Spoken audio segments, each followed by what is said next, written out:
नमस्कार दोस्तों, जय हिंद, वंदे मातरम। आप सभी का स्वागत अभिनंदन है टीटी फैमिली शिक्षकों के परिवार जायसवाल कोचिंग सेंटर पर, पावर्ड बाई शिक्षा ही प्रकाश है। दोस्तों, आज की क्लास में हम बात करने वाले महत्वपूर्ण टॉपिक की बात करेंगे। दोस्तों, बायोलॉजी की आपकी जो डाइवर्सिटी का जो चैप्टर है, उस चैप्टर से महत्वपूर्ण प्रश्न लेकर आए हैं। यानी एक ही चैप्टर में हम डाइवर्सिटी की जो इम्पोर्टेंट क्वेश्चंस है, जो संभावित प्रश्न है, उनको लेकर आए हैं। ये वीडियो आपके लिए बहुत ही इंपॉर्टेंट है। यानी एक ही वीडियो में आपकी इंपॉर्टेंट क्वेश्चन की डाइवर्सिटी का चैप्टर कंप्लीट हो जाएगा। तो क्या आप सभी लोग तैयार हैं इन महत्वपूर्ण प्रश्नों को अटेंड करने के लिए, फीडबैक करने के लिए? तो जैव विविधता पर प्रश्न हम सारे करने वाले हैं बाई जायसवाल सर। बाकी प्लेलिस्ट ऑलरेडी आपको दे दी गई है, प्लेलिस्ट अवश्य चेक कीजिएगा, आई बटन पे यहाँ पे दे दी गई है। तो चलिए सभी लोग तैयार हो जाइए। और जैव विविधता का पहला प्रश्न है कि भारत को कितने भौगोलिक क्षेत्र में बांटा गया है। देखिए, जैव विविधता में हम आपके एमपी के जो भी एमपीटीटी के लिए एमपी में जो डाइवर्सिटी का है, जैव विविधता का है, पूरा कंप्लीट यहाँ पे आपको मिल जाएगा। तो भारत को कितने भौगोलिक क्षेत्र में बांटा गया है? तो सभी लोग जानते हैं भारत को जो है छह जो है भौगोलिक क्षेत्रों में बांटा गया है, जिसमें से पहला आता है उत्तर पूर्वी श्रृंखला, उत्तर भारत का विशाल मैदान, प्रायद्वीपीय पठार, थार का मरुस्थल, समुद्री क्षेत्र और द्वीप। ये आपके 6 भौगोलिक क्षेत्र हो जाते हैं। दूसरा प्रश्न आता है, राष्ट्रीय वन नीति 1998 के आधार पर देश में वनों का आवरण कितना होना चाहिए? तो राष्ट्रीय वन नीति जो 1988 है, इसके आधार पर देश में वनों का जो आवरण है वह 33% होना चाहिए। इसके बाद अगला प्रश्न है कि किस क्षेत्र में जैव विविधता अधिकतम पाई जाती है? किस क्षेत्र में जो है जैव विविधता आपके अधिकतम पाई जाती है, सबसे ज़्यादा जो जैव विविधता पाई जाती है? उष्णकटिबंधीय वर्षा वनों में अधिकतम जैव विविधता पाई जाती है, क्योंकि वे कम मौसमी होते हैं, अर्थात वे ना तो बहुत गर्म होते हैं और ना ही बहुत ठंड होते हैं, और अधिक अनुमानित होते हैं। अगला, मध्य प्रदेश को कितने कृषि जलवायु क्षेत्रों में बांटा गया है? तो मध्य प्रदेश को 11 जलवायु क्षेत्रों में बांटा गया है। वह कौन कौन से हैं? देखिए, मध्य प्रदेश राज्य को 11 कृषि जलवायु क्षेत्रों में 5 फसल क्षेत्रों में विभाजित किया गया है, और मध्य प्रदेश की कैपिटल राजधानी भोपाल है। ये तो सभी लोग लगभग जानते हैं। अगला जो प्रश्न है कि रामसर अधिवेशन का संबंध किसके संरक्षण से है? तो रामसर अधिवेशन का नाम आपने अवश्य सुना होगा जब भी बायोडाइवर्सिटी की बात की जाती है, जैव विविधता की बात की जाती है। तो आपका जो रामसर अधिवेशन का जो संबंध है किसके संरक्षण से है? तो गीली एवं नम भूमि के संरक्षण से हो जाता है। अगला है आपका, इकोलॉजिकल नीच की अवधारणा सबसे पहले किसके द्वारा दी गई है? तो इकोलॉजिकल नीव की अवधारणा सबसे पहले आपके ग्रिनेल के द्वारा दी गई थी। अगला प्रश्न है, मनुष्य का हृदय 1 मिनट में कितने बार धड़कता है? तो सभी लोग जानते हैं 72 टाइम्स पर मिनट। 72 बार 1 मिनट में मनुष्य का हृदय औसतन धड़कता है। दुनिया का सबसे बड़ा फूल कौन सा है? तो दुनिया का सबसे बड़ा जो फूल कहलाता है वह आपका रेफ्लेसिया का फूल कहला जाता है। इसके साथ जीवित जीवाश्म के नाम से किसे जाना जाता है? तो साइकस को जीवित जीवाश्म के नाम से जाना जाता है। चिपको आंदोलन का मूल रूप किसके खिलाफ थे? चिपको आंदोलन जो है मूल रूप से वनों की कटाई के खिलाफ थे, और इनके जो प्रमुख प्रणेता कहलाते हैं सुंदरलाल बहुगुणा की बात करेंगे, अक्सर पूछा जाता है। अगला प्रश्न आता है कि इको मार्क किन भारतीय उत्पादों को दिया जाता है? जो भारतीय उत्पाद पर्यावरण के अनुकूल होते हैं, जो प्रभावित नहीं करते हैं, उनको इको मार्क दिया जाता है। तो इको मार्क उन भारतीय उत्पादों को दिया जाता है जो पर्यावरण के अनुकूल होते हैं। किस पेड़ को पर्यावरणीय खतरा माना जाता है? तो यूकेलिप्टिस पेड़ को पर्यावरणीय खतरा जो है माना जाता है। अगला, कि सबसे लंबा भारतीय जहरीला सांप कौन सा है? तो सबसे लंबा भारतीय जहरीला सांप कोबरा कहलाता है, किंग कोबरा। किंग कोबरा की समान लंबाई कितनी होती है? 16 फीट के आसपास होती है। यह भारत का सबसे लंबा जहरीला सांप है। भारत को किंग कोबरा देश भी कहा जाता है, किंग कोबरा का देश कहा जाता है। और किंग कोबरा सांप भारत के पश्चिमी घाट पर पाया जाता है, और भारत में जितने भी प्रकार के सांप पाए जाते हैं सारे चीज़ें हैं, लेकिन किंग कोबरा यहाँ पे आपका पूछा जाता है। जितने भी प्रकार के प्रमुख सांप हैं उनको अवश्य पढ़ लीजिएगा, ठीक है। देखिए, जीव जंतु पेड़ पौधे ये सारी चीज़ें बायोडाइवर्सिटी के अंतर्गत आ जाती है, आपकी जैव विविधता के अंतर्गत आ जाती है, जीव जंतु जो भी हमारे आसपास है, ठीक है। अगला कि कौन सा पक्षी सांप का शिकार करता है, तो हम सभी लोग जानते हैं लगभग सांप का शिकार करने वाला मोर कहला जाता है, और मोर जो कि राष्ट्रीय पक्षी है। विश्व का पहला सफेद बाघ कहाँ पाया गया था? जी हाँ, विश्व का पहला सफेद बाघ मध्य प्रदेश के रीवा में पाया गया था। जी हाँ दोस्तों, इंपॉर्टेंट यह क्वेश्चन है कि विश्व का, जी हाँ भारत का नहीं, विश्व का पहला सफेद बाघ कहाँ पाया गया था? मध्य प्रदेश के रीवा में। काला मुर्गा कड़कनाथ मूल रूप से मध्य प्रदेश के किस जिले का है? तो काला मुर्गा कड़कनाथ, जी हाँ ध्यान दीजिएगा, काला मुर्गा कड़कनाथ मूल रूप से आपके मध्य प्रदेश के झाबुआ जिले का है। अगला प्रश्न देख लेते हैं, जो आप लोगों की स्क्रीन पर ऑलरेडी प्रश्न पूछा जा रहा है, और प्रश्न पूछा जा रहा है कि जमुनापारी किस पशु की नस्ल कहलाती है? तो जमुनापारी जो होती है ये एक बकरी की नस्ल कहलाती है। जी हाँ, जमुनापारी किस पशु की नस्ल है? बकरी की नस्ल है। देखिए, सारे जीव जंतु इनका साइंटिफिक नाम भी पूछा जाता है, किस कुल के हैं, ये सारी चीज़ें डिटेल है, और आप लोग तो अच्छे तरीके समझते हैं, 11th 12th ग्रेजुएशन आपने पढ़ा भी होगा, ठीक है। तो श्वेतकांत किससे संबंधित होता है? तो सभी लोग लगभग जानते हैं, श्वेतकांत दुग्ध उत्पादन से संबंधित होता है। दुग्ध क्रांति या ऑपरेशन फ्लड भारत की योजना है, जिससे कि भारत में दूध की कमी को दूर किया जा सके, इसे श्वेत क्रांति भी कहते हैं। भारत में 13 जनवरी 1970 में श्वेत क्रांति की शुरुआत हुई, और दुनिया के सबसे बड़े डेयरी विकास कार्यक्रम का नेतृत्व डॉक्टर वर्गीज कुरियन ने किया, और इस क्रांति को ऑपरेशन फ्लड के नाम से भी जाना जाता है। इसने दूध की कमी झेल रहे देश को दुनिया में सबसे ज़्यादा दुग्ध उत्पादन करने वाला देश बना दिया। डॉक्टर वर्गीज कुरियन की बात करेंगे। अगला प्रश्न है, सुरती भैंस की नस्ल मूल रूप से कहाँ की है? किस भैंस की नस्ल की बात करेंगे? सुरती, जी हाँ, सुरती भैंस की नस्ल मूल रूप से आपकी कहाँ की है, ये आपको बताना है। तो ये आपकी देखो गुजरात की है। कहाँ की हो जाती है? गुजरात राज्य की हो जाती है। सुरती भैंस पानी की भैंस की एक नस्ल कहलाती है, जो भारत के गुजरात के चारोत्तर पथ में पाई जाती है। यह वास्तव में माही और साबरमती नदियों के बीच यह पाए जाते हैं। गाय के दूध में पीला रंग किस उपस्थिति के कारण होता है? तो सभी लोग जानते हैं, गाय में जो दूध का पीला हल्का होता है उसमें कैरोटीन की उपस्थिति के कारण होता है। अगला प्रश्न है, पहला क्लोन डाली किस पशु से बनाया गया था? जी हाँ दोस्तों, पहला क्लोन डाली किस पशु से बनाया गया था? और वह पशु है आपका भेड़। जी हाँ, पहला क्लोन डाली किस पशु से बनाया गया था? तो भेड़ पशु से बनाया गया था। सुंदरजा और नूरजहां किस फल की किस्म कहलाती है? तो जो ये दो फलों की किस्म दी गई है, एक सुंदरजा और नूरजहां, आपको कमेंट करके बताना है ये किस फल की किस्म कहला जाती है। तो ये आम के फलों की किस्म है, एक आपका सुंदरजा और दूसरा आपका नूरजहां।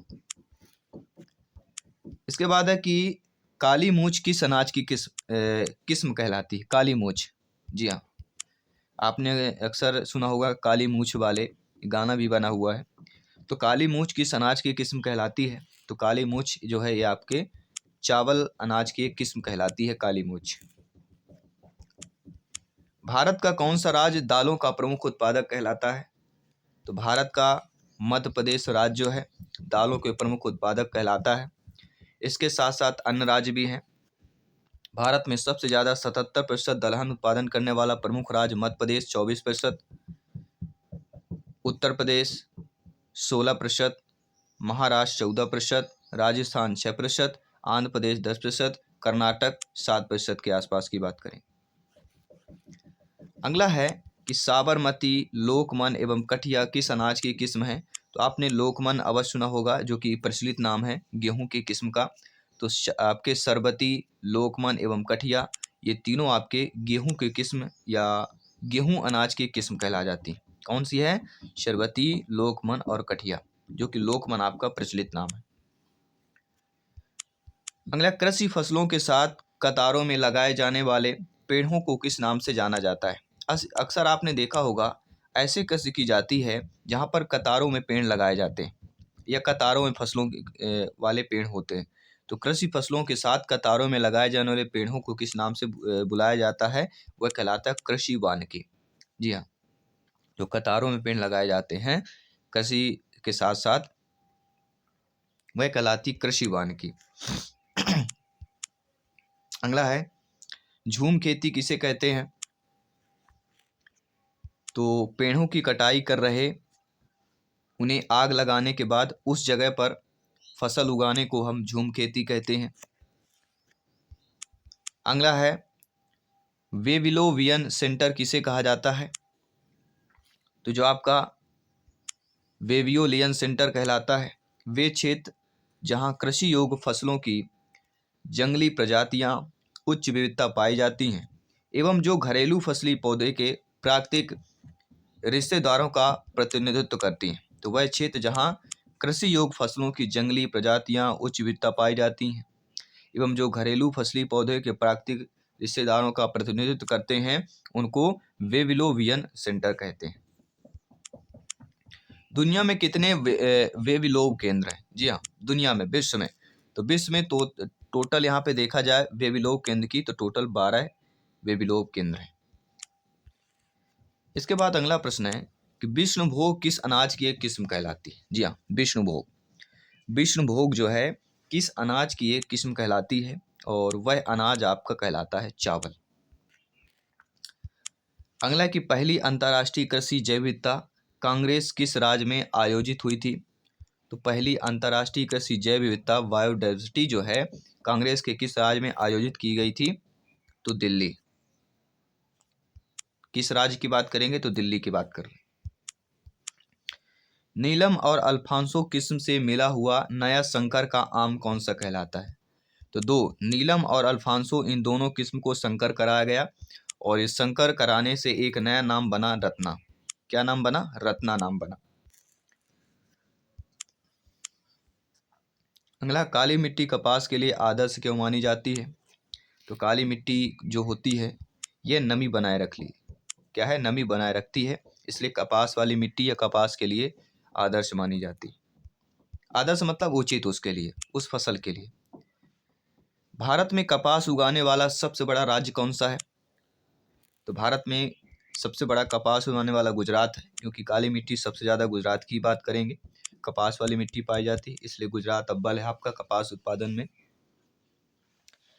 अगला, रबी और खरीफ के अलावा भारत की तीसरी फसल कौन सी है? तो रबी और खरीफ के अलावा तीसरी फसल जायद या जैद की फसल कहलाती है, जो कि गर्मी के मौसम में जो फटाफट फसल कहला सकते हैं।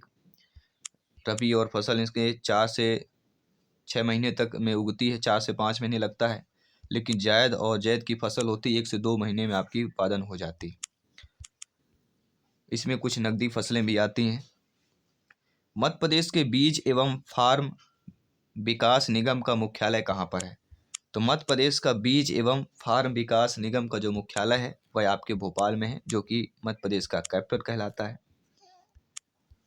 मध्य प्रदेश कृषि विभाग का नया नाम क्या है? तो मध्य प्रदेश का कृषि विभाग का नया नाम बना है किसान कल्याण एवं कृषि विभाग।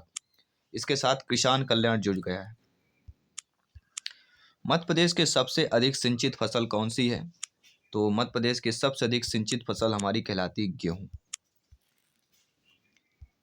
अगला है, मालवा के पठार को किसका भंडार कहा जाता है? तो मालवा के पठार को गेहूं का भंडार कहा जाता है।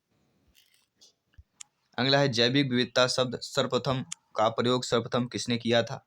तो जैविक विविधता शब्द का सर्वप्रथम प्रयोग किसने किया? तो जैविक विविधता का सर्वप्रथम प्रयोग 1968 में वन्यजीव वैज्ञानिक रेमंड दासमैन ने अपनी पुस्तक द डिफरेंट काइंड कंपनी में प्रयोग किया था।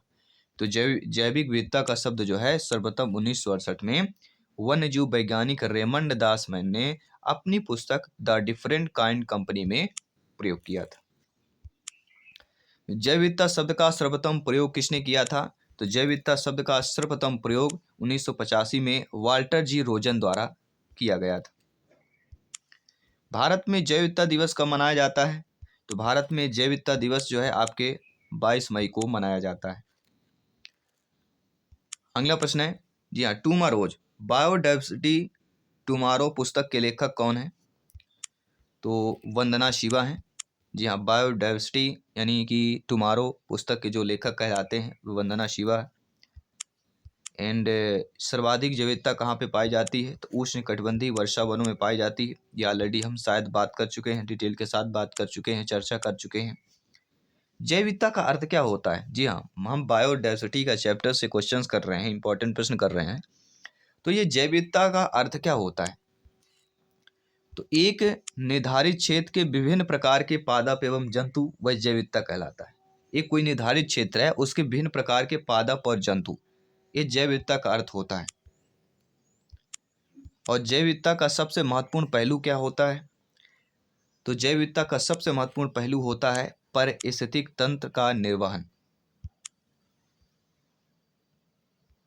और अगला है कि कौन सा कारक जैव विविधता के लिए ह्रास के लिए सर्वाधिक महत्वपूर्ण है? जी हाँ, ऐसा कारक जो बायोडाइवर्सिटी अर्थात जैव विविधता के कमी के लिए सर्वाधिक महत्वपूर्ण है, और वह कहलाता है प्राकृतिक आवास का विनाश।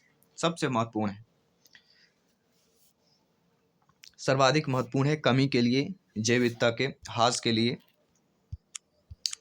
बायोडाइवर्सिटी शब्द का प्रयोग सर्वप्रथम किसने किया था? तो वाल्टर जी रोजेन ने किया था, हम ऑलरेडी बात कर चुके हैं। संयुक्त राष्ट्र संघ ने 2011 से 20 को कौन सा दशक घोषित किया? तो संयुक्त राष्ट्र संघ ने 2011 से 2020 को जैव विविधता दशक घोषित किया है। अगला कि जीन पूल किसे कहते हैं? एक जात या समिष्ट के कुल आनुवंशिक विविधता को जीन पूल कहते हैं। किसको कहते हैं?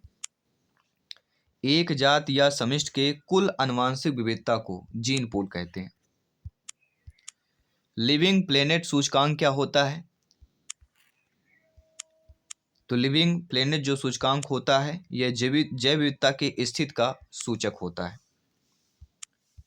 जैव विविधता कितने प्रकार की होती है? तो जैव विविधता आनुवंशिक विविधता, प्रजाति विविधता, सामुदायिक या परितंत्र जैव विविधता की बात करें। अल्फा विविधता किसे कहा जाता है? तो किसी क्षेत्र विशेष में पाई जाने वाली प्रजातियों की कुल संख्या उस क्षेत्र की अल्फा विविधता कहलाती है। ध्यान दीजिएगा, किसी क्षेत्र विशेष में पाई जाने वाली प्रजातियों की कुल संख्या उस क्षेत्र की अल्फा विविधता कहलाती है। जैव विविधता को मापने के लिए किन सूचकांक का प्रयोग किया जाता है? तो जैव विविधता को मापने के लिए दो सूचकांक, एक सिम्पसन सूचकांक होता है, दूसरा होता है शेनन वीनर सूचकांक। जी हाँ, जैव विविधता को अगर नापना है बायोडाइवर्सिटी को तो दो सूचकांक होते हैं। एक होता है आपका सिम्पसन सूचकांक होता है, दूसरा होता है शेनन वीर सूचकांक। ये दो सूचकांक है जिसके द्वारा जैव विविधता का मापन किया जाता है। पार्थेनियम हिस्टोफोरम क्या होता है? जो पार्थेनियम हिस्टेरोफोरम होता है, यह भारत में अमेरिका के साथ आयात किए हुए गेहूं का एक घास आ गई थी जिसे पार्थेनियम हिस्टेरोफोरम कहते हैं। जैव विविधता किन बातों पर निर्भर करती है? तो जैव विविधता जलवायु, तापमान और आर्द्रता पर निर्भर करती है। पर्यावरण सुरक्षा अधिनियम EPA को अन्य किस नाम से जाना जाता है? तो पर्यावरण सुरक्षा अधिनियम EPA को आपके छाता विधान के नाम से जाना जाता है। जी हाँ, छाता विधान नोट कर लीजिए। भारतीय संसद द्वारा जैव विविधता अधिनियम कब पारित किया गया? तो भारतीय संसद द्वारा जैव विविधता अधिनियम आपके दिसंबर 2002 में जो है पारित किया गया था। भारतीय राष्ट्रीय जैव विविधता संस्थान की स्थापना कब हुई? तो भारतीय राष्ट्रीय जैव विविधता संस्थान की स्थापना 2003 में चेन्नई में हुई थी।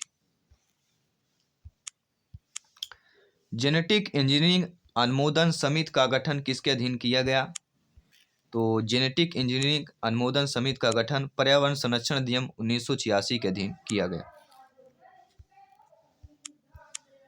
जैव विविधता के संरक्षण के लिए सबसे महत्वपूर्ण रणनीति कौन सी होती है? तो जैव विविधता के संरक्षण के लिए सबसे महत्वपूर्ण रणनीति जैव मंडल रिजर्व होता है। क्रायोबैंक XC2 बहिस्तान संरक्षण के लिए कौन सी गैस प्रयोग की जाती है? तो क्रायोबैंक XC2 बहिस्तान संरक्षण के लिए नाइट्रोजन गैस प्रयोग की जाती है। सागरीय जल के समान तापमान में वृद्धि का सबसे प्रभावी कारक कौन सा होता है? तो सागरीय जल के समान तापमान में वृद्धि में सबसे प्रभावी कारक प्रवाल और विरंजन होता है। कौन सी दवा गिद्धों की समष्टि विनाश के लिए उत्तरदायी कहलाती है? तो डाइक्लोफेनिक सोडियम की बात करेंगे। ऐसी दवा जो गिद्ध की समष्टि के विनाश के लिए उत्तरदायी है वह डाइक्लोफेनिक सोडियम। भारत में पर्यावरण संरक्षण अधिनियम कब पारित हुआ? तो भारत में पर्यावरण संरक्षण अधिनियम आपके 1986 में पारित हुआ। घड़ियाल का प्राकृतिक संरक्षण केंद्र कहाँ पर है? तो घड़ियाल का जो प्राकृतिक संरक्षण केंद्र है वह मध्य प्रदेश के चंबल नदी पर है। भारत में वन्यजीव संरक्षण अधिनियम कब लागू हुआ? भारत में वन्यजीव संरक्षण अधिनियम 1972 में लागू हुआ। भारत एवं नेपाल के मध्य सेव नामक एक संगठन किस उद्देश्य से प्रारंभ किया गया था? तो भारत और नेपाल के मध्य सेव नामक संगठन जो है गिद्ध के संरक्षण के उद्देश्य के लिए प्रारंभ किया गया था। विश्व का सबसे बड़ा वनस्पतिक उद्यान कहाँ पर है? तो विश्व का सबसे बड़ा वनस्पतिक उद्यान क्यू इंग्लैंड पर स्थित है। भारत में स्थापित पहला राष्ट्रीय उद्यान कौन सा है? तो भारत में स्थापित पहला राष्ट्रीय उद्यान जिम कॉर्बेट राष्ट्रीय उद्यान है। राजीव गांधी नेशनल पार्क कहाँ पर अवस्थित है? तो राजीव गांधी नेशनल पार्क आपके कर्नाटक राज्य पर स्थित है। दचीग्राम राष्ट्रीय उद्यान किससे संबंधित है? तो दचीग्राम जो राष्ट्रीय उद्यान है हंगुल या कश्मीर स्टैग से संबंधित है।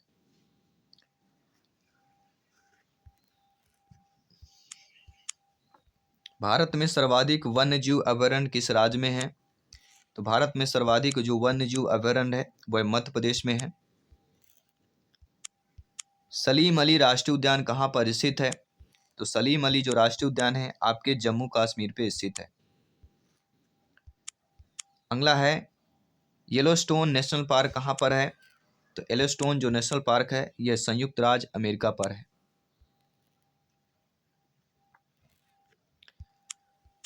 मन्नार की खाड़ी किस प्रकार का राष्ट्रीय उद्यान कहलाती है? तो जो मन्नार की खाड़ी है यह आपकी सागरीय राष्ट्रीय उद्यान कहलाती है। बक्सा बाघ परियोजना भारत के किस राज्य में स्थित है? जी हाँ, बक्सा बाघ परियोजना। तो बक्सा बाघ परियोजना आपके भारत के पश्चिम बंगाल राज्य पर स्थित है। बा से बक्सा, पा से पश्चिम बंगाल। बांदीपुर राष्ट्रीय उद्यान कहाँ पर स्थित है? तो बांदीपुर, जब भी बांदीपुर का जिक्र होता है कर्नाटक का नाम आता है। तो बांदीपुर राष्ट्रीय उद्यान आपके कर्नाटक राज्य पर स्थित है। इसके साथ साथ किस राष्ट्रीय उद्यान में फ्लोटिंग वनस्पति से युक्त स्वयं पाए जाते हैं? और वह कहलाता है केडबुल लामजाओ नेशनल पार्क। जी हाँ, जिस राष्ट्रीय उद्यान में फ्लोटिंग वनस्पति से युक्त स्वयं पाए जाते हैं वह कहलाता है केडबुल लामजाओ नेशनल पार्क। एक सींग वाला गैंडा भारत के कहाँ पाए जाते हैं? तो सबसे ज़्यादा असम की बात की जाती है, लेकिन पश्चिम बंगाल और असम एक सींग वाले गैंडे भारत में पाए जाते हैं। अगला कि ग्रेट इंडियन हॉर्नबिल के अपने प्राकृतिक आवास में पाए जाने की सबसे अधिक संभावना भारत में कहाँ पर है? वह है पश्चिमी घाट की बात करें।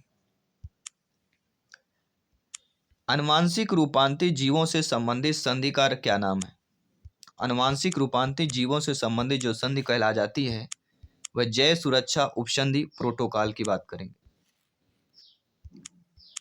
भारत सरकार ने नॉर्वे के साथ मिलकर एक जैव विविधता नीति एवं कानून केंद्र की स्थापना की है, जो कहाँ है? वह आपके चेन्नई में। भारत सरकार ने नॉर्वे के साथ मिलकर एक जैव विविधता नीति एवं कानून केंद्र की स्थापना की है, जो कि चेन्नई पर स्थित है। भारत में प्रोजेक्ट टाइगर कब प्रारंभ किया गया? तो भारत में प्रोजेक्ट टाइगर की शुरुआत आपके 1973 से हो गई थी। सभी लगभग जानते हैं भारत में प्रोजेक्ट टाइगर का प्रारंभ आपके 1973 से में किया गया था। सरिस्का वन्यजीव अभयारण्य कहाँ पर है? तो राजस्थान की बात करेंगे। जी हाँ, जब भी सरिस्का वन्यजीव अभयारण्य का जिक्र होता है राजस्थान का नाम आता है। एम स्ट्रिप का संबंध किस क्षेत्र से हो जाता है? तो एम स्ट्रिप का संबंध आपके बाघ अभयारण्य के रख रखाव से हो जाता है। स्वास्थ्य पर्यावरण में जीवन जीने का अधिकार भारतीय संविधान के किस अनुच्छेद से संबंधित हो जाता है? वह कहलाता है अनुच्छेद 21। भारत में वन संरक्षण अधिनियम कब पारित हुआ? तो भारत में वन संरक्षण अधिनियम आपके 1980 में पारित हुआ और इस अधिनियम का संक्षिप्त नाम था वन या संरक्षण अधिनियम 1980। इसका विस्तार जम्मू कश्मीर राज्य के सिवाय संपूर्ण भारत पर है और ये 25 अक्टूबर 1980 को प्रवत्त हुआ समझा जाएगा, लेकिन 25 अक्टूबर 1980 का जिक्र हुआ। वनस्पति की स्थिति जानने के लिए या वनस्पति की स्थिति जानने एवं उनके अध्ययन के लिए प्रयोग की जाने वाली नई तकनीक का नाम क्या है? और वह कहलाता है सुदूर संवेदन। जी हाँ दोस्तों, वनस्पति की स्थिति जानने के लिए एवं उनके अध्ययन के लिए प्रयोग में की जाने वाली एक नई तकनीक है जिसका नाम है सुदूर संवेदन। अगला कि जंगल किस प्रकार का संसाधन कहलाता है? तो जंगल एक नवीकरणीय प्रकार का संसाधन कहलाता है। ऑल इंडिया टाइगर एस्टिमेशन के अनुसार किस राज्य को टाइगर स्टेट ऑफ इंडिया की उपाधि दी गई है? तो भारत का जो दिल कहलाता है मध्य प्रदेश की बात करेंगे। प्रवाल भित्तियों के विरंज का मुख्य कारण क्या होता है? तो प्रवाल भित्तियों के विरंज का जो मुख्य कारण होता है वह पानी के तापमान में तेजी से बदलाव होता है। अगला मूंगा कोरल क्या होता है? मूंगा या कोरल जो है ये एक प्रकार का जीव कहलाता है। किस पेड़ के फूल चमकीले पीले एवं रंग गुच्छों में इसकी शाखाओं पर लटकते? वह कहलाता है आपका लेबरनम अमलतास की बात करेंगे। इस पेड़ में फूल जो है चमकीले पीले रंग के गुच्छों में शाखाओं पर लटकते हैं। एक पेड़ वाष्पोत्सर्जन के द्वारा पानी खोकर किस जगह के तापमान को कितने डिग्री तक नीचे ला सकता है? एक पेड़ वाष्पोत्सर्जन के द्वारा पानी खोकर लगभग 2 डिग्री के तापमान तक नीचे ला सकता है। यदि 1 हेक्टेयर भूमि को बिना किसी हरित आवरण के छोड़ दिया जाता है तो हर साल हवा और पानी के कारण कितनी मात्रा में मिट्टी उपजाऊ परत का क्षय हो जाता है? यदि 1 हेक्टेयर भूमि को बिना किसी हरित आवरण के छोड़ दिया जाए तो उस मिट्टी में हवा और पानी के कारण लगभग 24 किलोग्राम, जी हाँ, परत का क्षय हो जाता है। वृक्ष किस प्रकार ग्लोबल वार्मिंग के प्रभाव को कम करने में मदद करते हैं? तो वृक्ष जो होते हैं वह वातावरण में कार्बन डाइऑक्साइड सांद्रता को कम करके ग्लोबल वार्मिंग के प्रभाव को कम करने में मदद करते हैं। पानी की भूमिगत परत क्या है जहां स्वच्छ ताज़ा जल पाया जाता है और उस परत को क्या कहते हैं? तो पानी की भूमिगत परत जहां स्वच्छ और ताज़ा जल पाया जाता है जलवाही स्तर या एक्वीफर कहलाता है। भारत में कितने प्रतिशत आबादी के पश्चात उपचारित जल उपलब्ध है? भारत में 18% आबादी के पश्चात उपचारित जल उपलब्ध है। लवणीय जल और मीठे जल की उद्भव बंद जल निकाय रूपी संरचना को क्या कहा जाता है? तो उसको एस्चुरी कहा जाता है। कौन सा पक्षी अपने सिर को 180 डिग्री तक घुमा सकता है? जी हाँ, ऐसा पक्षी जो अपने सिर को 180 डिग्री तक घुमा सकता है वह कहलाता है उल्लू। अनुपम मिश्र का संबंध किस क्षेत्र से है? तो अनुपम मिश्र जाने माने गांधीवादी पर्यावरणिक है। इन्हें इंदिरा गांधी शांति पुरस्कार 1996 में प्रदान किया गया था अनुपम मिश्र जी को। कौन सा जानवर एक समय में दो तरफ देख सकता है? तो ऐसा जानवर है आपका कैमलियान। जी हाँ, जो एक समय में दो तरफ देख सकता है वो जानवर है आपका कैमलियान। गेको क्या होता है? तो गेको जो है घरों में पाई जाने जो छिपकली होती है उसको गेको कहा जाता है। जो घरों में छिपकली पाई जाती है उसको क्या कहा जाता है? गेको। मूल्यवान पश्मीना ऊन किस जानवर से प्राप्त किया जाता है? तो मूल्यवान जो पश्मीना ऊन होता है वह आपकी हिमालयन बकरी से प्राप्त किया जाता है। जी हाँ, पश्मीना का ऊन जो है, पश्मीना का शाल या पश्मीना का स्वेटर बहुत ही उम्दा है, पॉपुलर है, तो जो कि मूल्यवान भी है, महंगा भी है। तो पश्मीना ऊन जिस जानवर से प्राप्त किया जाता है वह हिमालयन एक बकरी होती है। पक्षी के पंख किस अघुलनशील प्रोटीन के बने होते हैं? तो पक्षी के पंख जो होते हैं वह कैरोटीन, जो कि अघुलन एक प्रोटीन होता है, उसके बने होते हैं। किस पक्षी के पंखों को फैलाव सबसे अधिक होता है? जी हाँ, तो वे कहलाते हैं अल्बेट्रोस। जी हाँ, अल्बेट्रोस जो होते हैं पक्षी, इन पक्षियों को के पंखों को फैलाव सबसे अधिक होता है, वह होता है अल्बेट्रोस। दो ओरिजिन ऑफ स्पीसीज पुस्तक किसने लिखी? तो द ओरिजिन ऑफ स्पीसीज। जी हाँ, यहाँ पे लिखा दो नहीं, यहाँ पे द लिखा हुआ है। तो द ओरिजिन ऑफ स्पीसीज पुस्तक के लेखक हैं चार्ल्स डार्विन। किसने लिखा है? चार्ल्स डार्विन ने लिखा है। अक्सर एग्जाम में पूछा गया प्रश्न है, रिपीटेड प्रश्न है। अगला प्रश्न है, भारत में कौन सा राज्य सोयाबीन का सर्वाधिक उत्पादन करता है? तो सभी लोग जानते हैं, जब भी भारत में सोयाबीन का नाम आता है मध्य प्रदेश का नाम आता है। तो मध्य प्रदेश राज्य सोयाबीन का सर्वाधिक उत्पादन करता है।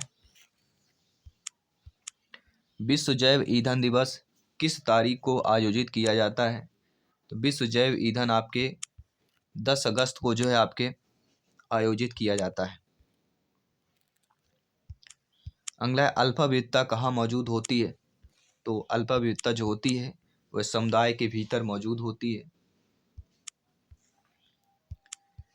विशाल गिलहरी मध्य प्रदेश के किस बायोस्फीयर रिजर्व में पाई जाती है? जहाँ विशाल सबसे बड़ी जो गिलहरी है मध्य प्रदेश के पचमढ़ी बायोस्फीयर रिजर्व में पाई जाती है, विशाल गिलहरी।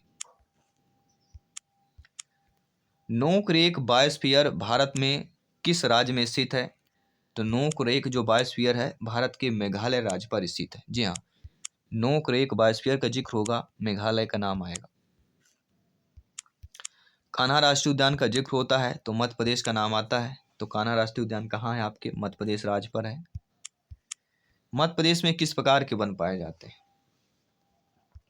तो मध्य प्रदेश में आपके उष्णकटिबंधीय वन पाए जाते हैं।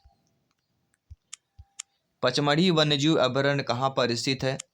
तो पचमढ़ी वन्यजीव अभयारण्य होशंगाबाद मध्य प्रदेश पर स्थित है।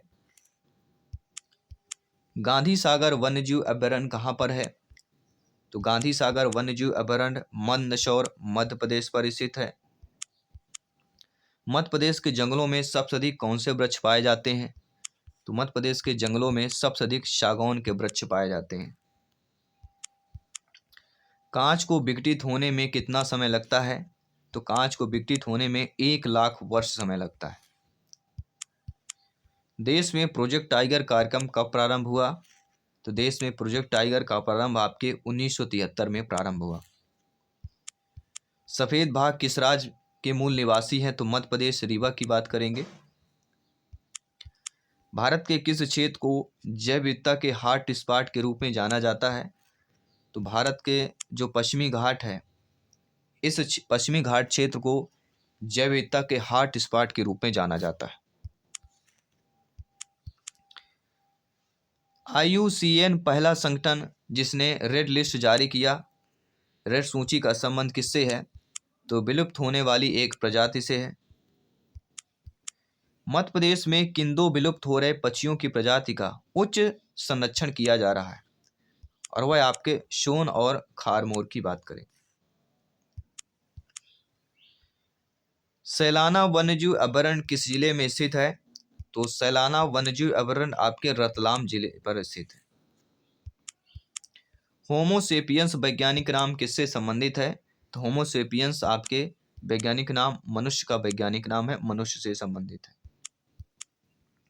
ऐसी प्रजातियां जिनके निकट भविष्य में विलुप्त होने का खतरा, उन्हें क्या कहा जाता है? तो उन्हें लुप्त प्राय कहा जाता है। एक जलीय पौधा जो प्रदूषण की जांच करने के लिए अमेरिका से लाया गया था, लेकिन अब वह भारत में जल स्रोतों के लिए परेशानी करने वाला खरपतवार बन गया है। इस आक्रामक प्रजाति का नाम क्या है? और इस आक्रामक प्रजाति का नाम इकोर्निया है। सबसे ज्यादा टाइगर रिजर्व किस किस प्रदेश में पाए जाते हैं? जी हाँ, सबसे ज्यादा टाइगर रिजर्व जो है आपके मध्य प्रदेश राज्य पर पाए जाते हैं। कूनो पालपुर वन्यजीव अभयारण्य किस राज्य में स्थित है? तो आपका कूनो पालपुर जो वन्यजीव अभयारण्य है, ये आपके मध्य प्रदेश राज्य पर स्थित है। एंड मध्य प्रदेश में कितने टाइगर रिजर्व हैं? तो मध्य प्रदेश में टोटल 6 टाइगर रिजर्व है। एक सतपुड़ा टाइगर रिजर्व, पन्ना हो गया, पेंच हो गया, कान्हा हो गया, बांधवगढ़ हो गया और संजय दुगरी। इसके अलावा 5 नेशनल पार्क और 10 सेंचुरी है। भूमध्य रेखा की ओर जाने पर जैव विविधता पर क्या प्रभाव पड़ता है? तो भूमध्य रेखा की ओर जाने पर जैव विविधता जो है बढ़ती है। अक्सर पूछा जाता है, कम होगी, बढ़ेगी, प्रभावित नहीं होगी, या इनमें से सभी। तो भूमध्य रेखा की ओर जाने पर जैव विविधता का प्रभाव क्या है? बढ़ता है। नौरादेही वन्यजीव अभयारण्य किस राज्य में स्थित है? शायद आपने नाम ना सुना हो।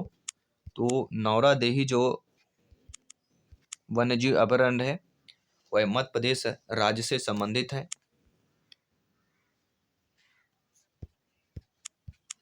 बोरी वन्यजीव अभयारण्य किस राज्य से संबंधित है? तो बोरी वन्यजीव अभयारण्य भी आपके मध्य प्रदेश राज्य से संबंधित है। जहाँ जब भी बोरी वन्यजीव अभयारण्य का जिक्र होगा, मध्य प्रदेश का नाम अवश्य लिया जाएगा। अगला, चिपको आंदोलन के प्रतिनिधित्व किसने किया था? तो चिपको आंदोलन का प्रतिनिधित्व सुंदरलाल बगुड़ा ने किया था। और चिपको आंदोलन से ऐसा कोई एग्जाम ना आए कि एक प्रश्न आए, ये ध्यान देना है। वनीकरण का क्या आशय होता है? वनीकरण तो सिंपल सी बात है, अधिक से अधिक वृक्ष लगाना वनीकरण का आशय होता है, बढ़ाना। वन को बढ़ाना, तो वन किससे बढ़ेंगे? जब वृक्ष को लगाएंगे। तो अधिक से अधिक वृक्ष लगाना। डिफॉरेस्टेशन का मतलब क्या होता है? तो डिफॉरेस्टेशन का मतलब होता है जंगलों को काटा जाना। जी हाँ, जंगलों को काटा जाना आपके डिफॉरेस्टेशन का मतलब हो जाता है, मीन्स हो जाता है। अगला है, जैव विविधता के विनाश का सबसे महत्वपूर्ण कारण क्या है? जी हाँ, जो बायोडाइवर्सिटी है, जैव विविधता है, इसके विनाश का जो प्रमुख कारण है वह रीजन है, क्या होता है? और रीजन कारण होता है प्राकृतिक आवासों का विनाश।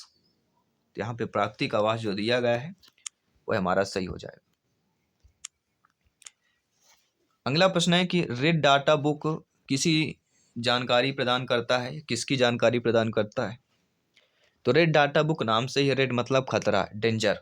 अक्सर आपने देखा होगा, ठीक है, चौराहे पर जो लाइट होती है रेड रुकती है, यानी खतरा है। तो रेड हमेशा खतरा का निशान माना गया है हमारे यहाँ। डेंजर्स की बात करेंगे तो रेड डाटा बुक किस जानकारी प्रदान करती है? जहाँ खतरा से संबंधित हो, जो जीव जंतु खतरे के कगार पर हो, या लुप्त प्राय प्रजाति की बात कर सकते हैं। तो जो लुप्त प्राय पौधे और जानवरों होते हैं, तो इनकी जानकारी जो है रेड डाटा बुक पे दर्ज की जाती है। और हर वर्ष 5 जून को क्या मनाया जाता है? तो सभी लोग लगभग जानते हैं, हर वर्ष 5 जून को पर्यावरण दिवस के रूप में मनाया जाता है। चिपको आंदोलन की शुरुआत कहाँ से हुई?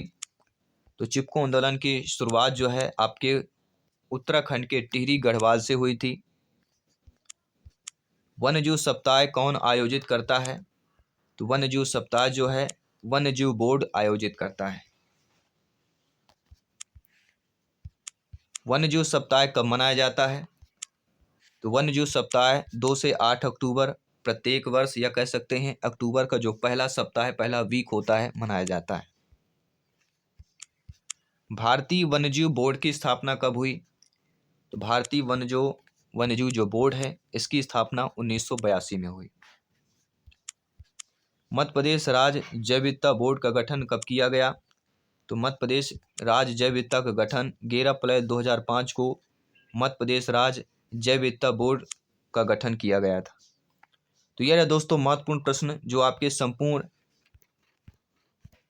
एमपी टेट के लिए आपके बायोडायवर्सिटी का चैप्टर था, जैव विविधता का चैप्टर था, जो कि महत्वपूर्ण प्रश्नों का लेख हम लेकर आए हैं।